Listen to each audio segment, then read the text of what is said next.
મુંદ્રા તાલુકાના છસરા ગામે આવેલ ગૌશાળામાં ઝેરી ઘાસચારો ખાઈ જવાના કારણે 30થી વધુ ગાયોના મૃત્યુ થયા છે. 3 ગાયોની સ્થિતિ અત્યંત ગંભીર ગણવામાં આવી છે. પશુ વિભાગની ટીમ ઘટના સ્થળે પહોંચી તપાસ હાથ ધરી છે અને સારવાર શરૂ કરવામાં આવી છે.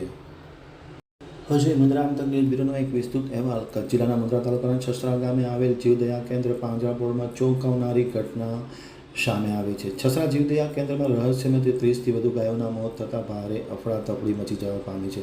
હજુ પણ 3 ગાયોની સ્થિતિ અત્યંત ગંભીર ડોક્ટરે ગણાવી હતી. ઘટનાની ગંભીરતાને ધ્યાને લઈ પાંજરાપોળ તંત્ર દ્વારા ગૌ સેવા આયોગને જાણ કરવામાં આવતા આયોગની તબીબી ટીમ ઘટના સ્થળે પહોંચીને તપાસ હાથ ધરી છે. મૃત ગાયોના નમૂના લેવામાં આવ્યા છે, જેનું પોસ્ટમોર્ટમ કરવામાં આવશે અને પછી ચોક્કસ કારણ મૃત્યુનું જાણી શકે. પ્રાથમિક અંદાજ મુજબ ઘાસચારામાં કોઈ ઝેરી અસર આવી જવાના કારણે ગાયે ઘાસચારો આરોગ્ય હોય અને તેને લીધે આ મૃત્યુ થયા હોય તેવો પ્રાથમિક અંદાજ છે, પરંતુ પોસ્ટમોર્ટમનો રિપોર્ટ આવ્યા બાદ સાચું કારણ જાણી શકાશે.